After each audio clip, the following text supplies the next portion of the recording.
तो दोस्तों आज हो गया 29 मई 2023 यूपी में देश दुनिया की सभी ताज़ा बड़ी खबरें लेके आए हैं। सिर्फ आपके लिए चलिए खबर शुरू करते हैं। उससे चैनल को अब तक सब्सक्राइब ना किया हो तो फाफड़ चैनल सब्सक्राइब कर दें, लाइक कर दें, शेयर कर दें ताकि इसी तरह की खबर आप हर रोज़ देख सकें। चलिए शुरू करते हैं आज की पहली बड़ी खबर। दिल्ली पुलिस ने रविवार को जंतर मंतर पर पहलवानों के विरोध प्रदर्शन के आयोजकों और उनके समर्थकों पर दंगा करने के आरोप में एफआईआर दर्ज की है। दिल्ली पुलिस ने बयान जारी कर ये जानकारी दी है। पुलिस ने कहा है कि पहलवान बजरंग पुनिया, साक्षी मलिक, विनेश फोगाट और अन्य आयोजकों के खिलाफ एफआईआर दर्ज किया गया है। अनुमति नहीं होने के बावजूद कुछ पहलवान रात को जंतर मंतर पहुंचे थे, उनको वापस भेज दिया गया है। समाचार एजेंसी पीटीआई की रिपोर्ट के मुताबिक पुलिस ने प्रदर्शनकारियों के खिलाफ सरकारी कर्मचारियों के काम में बाधा डालने के आरोप में प्राथमिकी दर्ज की है। तुर्की के राष्ट्रपति रेसेप तैयब एर्दोगान ने आम चुनाव में एक बार फिर से जीत हासिल की है। उन्होंने विश्वास जताने के लिए देश के नागरिकों का आभार जताया है। कहा है कि ये तुर्कियों की जीत है।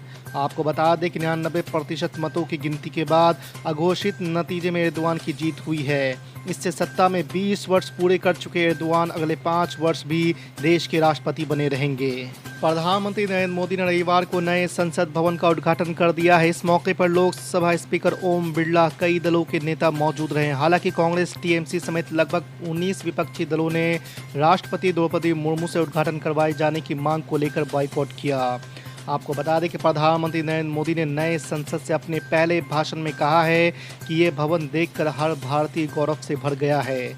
इस भवन में विरासत भी है और वास्तु भी है, संस्कृति और संविधान के भी स्वर हैं। संसद के उद्घाटन के बाद राहुल गांधी बोले, इसे राज्य अभिषेक समझ रहे हैं पीएम जी। आपको बता दें कि कांग्रेस नेता राहुल गांधी ने ट्वीट कर कहा है कि संसद लोगों की आवाज़ है।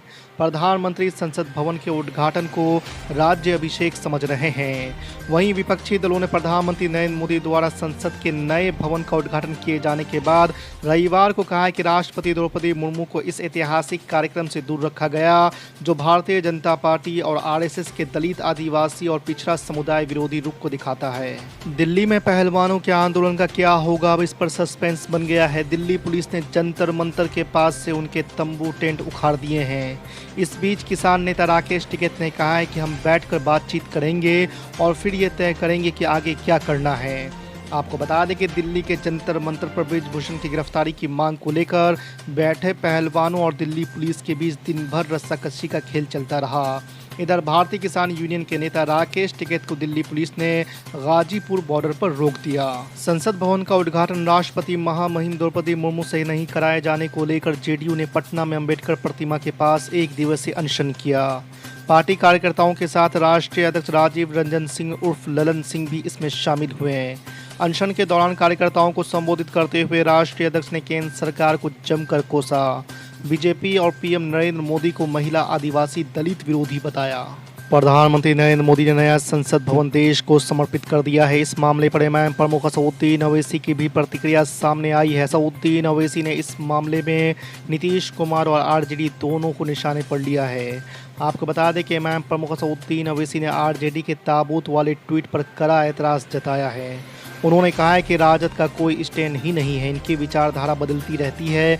कभी खुद को सेकुलर बताते हैं तो कभी बीजेपी से निकले नीतीश कुमार के साथ मिलकर सरकार बना लेते हैं। पश्चिम बंगाल की मुख्यमंत्री ममता बनर्जी ने शनिवार को आरोप लगाया कि भारतीय जनता पार्टी जातीय दंगों की साजिश रचकर राज्य में मणिपुर जैसी स्थिति पैदा करने की कोशिश कर रही है। उन्होंने पश्चिम मेदिनीपुर जिले के शालबनी में एक रैली में कहा कि मणिपुर में जातीय हिंसा के पीछे भाजपा का हाथ था। भाजपा पश्चिम बंगाल में समुदायों के बीच इसी तरह के दंगों को भड़काने की कोशिश कर रही है। मुख्यमंत्री ने कहा है कि राज्य में जातीय दंगों को भड़काने की कोशिश करने वालों को बख्शा नहीं जाएगा। दिल्ली के मुख्यमंत्री अरविंद केजरीवाल ने शनिवार को तेलंगाना के अपने समकक्ष केसीआर से हैदराबाद में मुलाकात की। उन्होंने राष्ट्रीय राजधानी में सेवाओं के नियंत्रण से संबंधित केंद्र के अध्यादेश का विरोध करने के लिए भारत राष्ट्र समिति का समर्थन मांगा है। बैठक के बाद अरविंद केजरीवाल ने बताया कि तेलंगाना के मुख्यमंत्री के चंद्रशेखर राव ने आम आदमी पार्टी का समर्थन करने का भरोसा दिया है। उनका कहना है कि वो दिल्ली के लोगों को न्याय दिलाने के लिए दिल्ली सरकार के साथ है। कर्नाटक में कांग्रेस सरकार ने शनिवार को 24 मंत्रियों को शामिल करके अपने मंत्रिमंडल का विस्तार किया है। इसी के साथ राज्य में पार्टी के सत्ता में आने के 1 सप्ताह बाद मंत्रिमंडल के सभी 34 मंत्री पदों को भर दिया गया है। आपको बता दें कि राज्यपाल ने इन 24 मंत्रियों को पद और गोपनीयता की शपथ दिलाई। इन मंत्रियों में 23 विधायकों के अलावा NS बोसराजू शामिल है। कर्नाटक सरकार में मंत्री और कांग्रेस अध्यक्ष मल्लिकार्जुन खड़गे के बेटे प्रियांक खड़गे के द्वारा दक्षिणी राज्य में RSS और बजरंग दल पर प्रतिबंध लगाने की बात कहने पर विवाद खड़ा हो गया है। कर्नाटक भाजपा अध्यक्ष नलीन कुमार कटील ने प्रियांक पर पलटवार किया। उन्होंने कहा है कि अगर कांग्रेस बजरंग दल या RSS पर प्रतिबंध लगाने की कोशिश करती है तो वो जलकर राख हो जाएगी। प्रधानमंत्री नरेंद्र मोदी रविवार यानी कि आज नए संसद भवन का उद्घाटन करेंगे। वहीं भारतीय कुश्ती महासंघ के प्रमुख ब्रिजभूषण शरण सिंह की गिरफ्तारी की मांग को लेकर प्रदर्शन कर रहे पहलवानों ने रविवार को नए संसद भवन के सामने विरोध सभा आयोजित करने की धमकी दी है। इतना ही नहीं, करीब 20 विपक्षी दलों ने उद्घाटन समारोह का भी बहिष्कार करने का ऐलान किया है। मामले की गंभीरता को देखते हुए लुटियंस दिल्ली में सुरक्षा बढ़ा दी गई है। दिल्ली में हुई नीति आयोग की बैठक में बिहार के मुख्यमंत्री नीतीश कुमार के शामिल न होने पर राजनीति तेज हो गई है।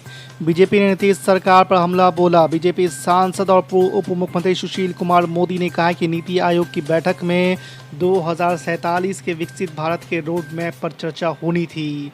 मुख्यमंत्री बताएं कि क्या इस विमर्श से बिहार को बाहर रहना चाहिए।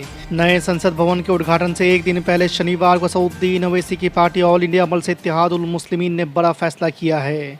उनका कहना है कि लोकसभा स्पीकर ओम बिरला से नए भवन का उद्घाटन कराया जाए।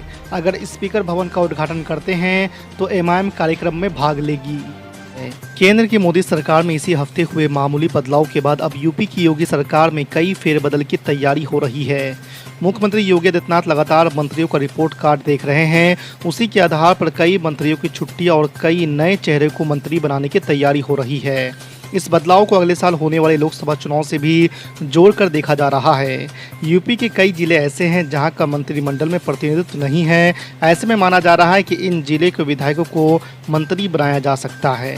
पंजाब के मुख्यमंत्री भगवत मान को केंद्र सरकार Z+ सिक्योरिटी देने का फैसला लिया है। इंटेलिजेंस एजेंसी IB की रिपोर्ट के आधार पर गृह मंत्रालय की ओर से भगवत मान की सुरक्षा में इजाफा करने का आदेश दिया गया है। पाकिस्तान से सटा पंजाब सुरक्षा के लिहाज से हमेशा ही संवेदनशील राज्य रहा है। ऐसे में भगवत मान की सुरक्षा में इजाफा करना अहम है। जानकारी के मुताबिक राज्य में खालिस्तानी गतिविधियों को देखते हुए भी ये फैसला लिया गया है। दिल्ली के मुख्यमंत्री अरविंद केजरीवाल ने कहा है कि अगर सभी गैर बीजेपी दल एक साथ आ जाएं तो दिल्ली में सेवाओं पर नियंत्रण से संबंधित केंद्र सरकार के अध्यादेश पर लाए जाने वाले विधेयक को राज्यसभा में पारित होने से रोका जा सकता है। आम आदमी पार्टी के राष्ट्रीय संयोजक अरविंद केजरीवाल राष्ट्रवादी कांग्रेस पार्टी के प्रमुख शरद पवार से मिलने के बाद संवाददाता सम्मेलन को संबोधित कर रहे थे। शरद पवार ने अध्यादेश के खिलाफ आम आदमी पार्टी की लड़ाई में केजरीवाल को समर्थन का आश्वासन दिया है। समाजवादी पार्टी के राष्ट्रीय अध्यक्ष अखिलेश यादव ने कहा है कि यूपी में गुंडे और अपराधियों के हौसले बुलंद है। फर्जी एनकाउंटर वाली सरकार को बताना चाहिए कि तमंचे की आपूर्ति कहां से हो रही है। अब तो मुख्यमंत्री के आवास के पास भी गोलीबारी की घटनाएं हो रही है। अखिलेश यादव ने यूपी की कानून व्यवस्था पर सवाल उठाते हुए कहा है कि जब राजधानी लखनऊ में अपराधी बेखौफ होकर घटनाओं को अंजाम दे रहे हैं तो प्रदेश के अन्य जिलों में क्या स्थिति होगी, इसका सहज अनुमान लगाया जा सकता है।